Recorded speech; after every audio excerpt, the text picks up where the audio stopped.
Okay, so I've got my sign all painted, and remember, you want to have a pretty good coat on there. Make sure that it's covering your board well. Before this is completely dry, I want to peel that stencil off of there. So if you can see there in the camera, my paint is still on the tacky side. It's not goopy wet or anything. I've used my brush and knocked off any tall spots of paint on there as well. So it's fairly close to getting dry, but not 100%. So what I want to do is use my orange tool and just grab a hold of that stencil, and you're going to pull it straight off.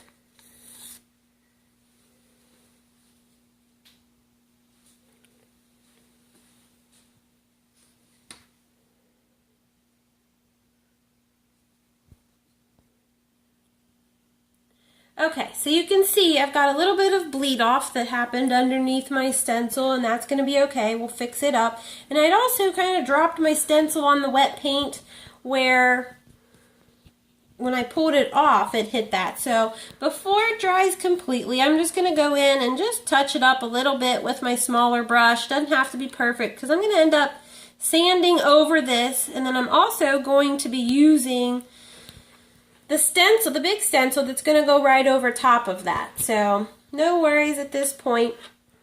I've got that fixed up. Now any of the bleed off, you want to let that dry. Let this whole thing dry completely before we start working on any of the bleed off. So don't fret over it just yet.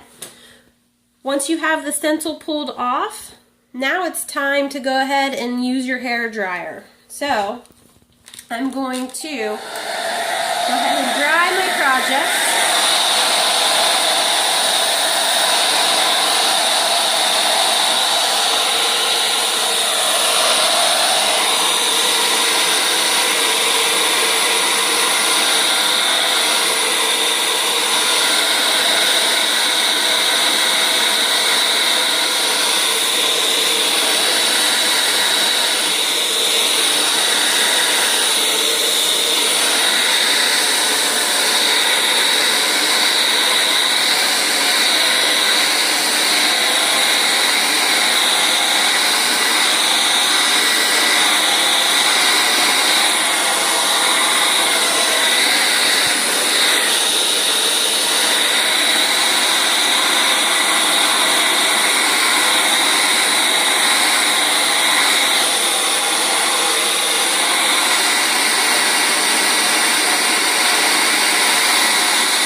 Okay, so my board is completely dry after hair drying it for about 3 to 5 minutes or so. Just make sure that it is 100% dry before we start moving on. If it's even slightly damp still or wet, especially if you had really thick paint, you run the risk of, when you put that next stencil on, pulling some excess paint off of it. And we don't want to do that. We want to keep that to a minimum. So just make sure that your board is really, really dry. Now I've got some spots here that I want to clean up. So I've got my little tool, and you can easily just go through. And here's the trick to this. They're kind of awkward to work with, but you're going to use this pick, and you want to just very lightly scratch any of that paint that bled under. You're just going to scratch it right off, and you don't want to scratch so deep that it actually digs into your board. You just want to get that paint off. So take your time. It really doesn't take too long, but just go through and clean up your edges a little bit there with it now. And then this will also look better once we start sanding on it. So you'll almost always get a couple little spots somewhere that bleed through, and that's normal when you're working with wood and stencils. You just have to kind of play with it until you get it just the way you like it. So this one's looking pretty good at this point. I'm still going to sand it and work on it a little bit more, but once I have that where I want it, you're going to take your sanding block and you're going to start distressing your board. And this is where you really want to spend some time and distress your board. Not only does it make it look more rustic and distressed, but the biggest purpose is that the more sanding you do in this direction, when we go to put our next stencil on, the easier it's going to be for that stencil to adhere. So really make sure that you sand this board really well. It takes some elbow grease, but you're gonna keep on going. I like to do my edges first to kind of get that rustic darkened look there on the edges, and then go in and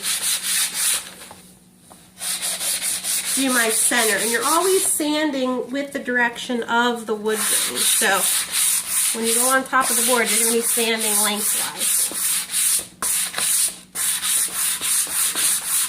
And I'm going to keep sanding on this, but once I'm all done, and I kind of like where it's at, you're going to just take either a dry paper towel or just your hand and just dust off all of that excess sanded area. So that's going to help when we put the stencil down for it to adhere. Okay, so I've got my board completely prepped and sanded down exactly the way I like it. I have wiped off all my dust, make sure that it's really clean. And then I've got my stencil here that I'm going to put upside down. You can put it right over top of your board. And then you have your yellow scraper tool, and you can just quickly go over the back of this.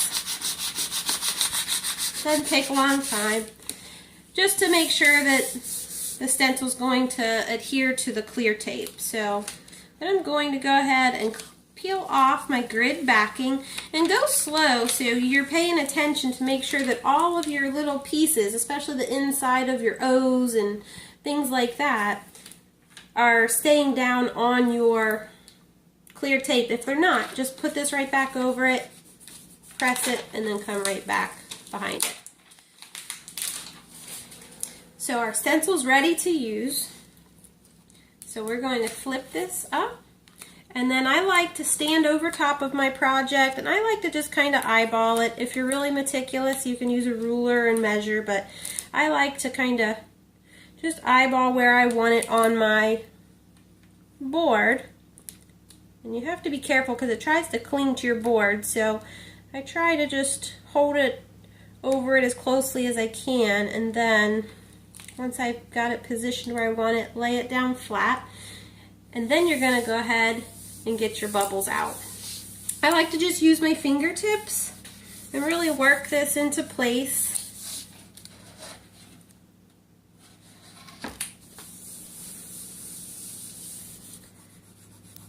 Really go over the lettering to make sure that it's all going to adhere well to that board.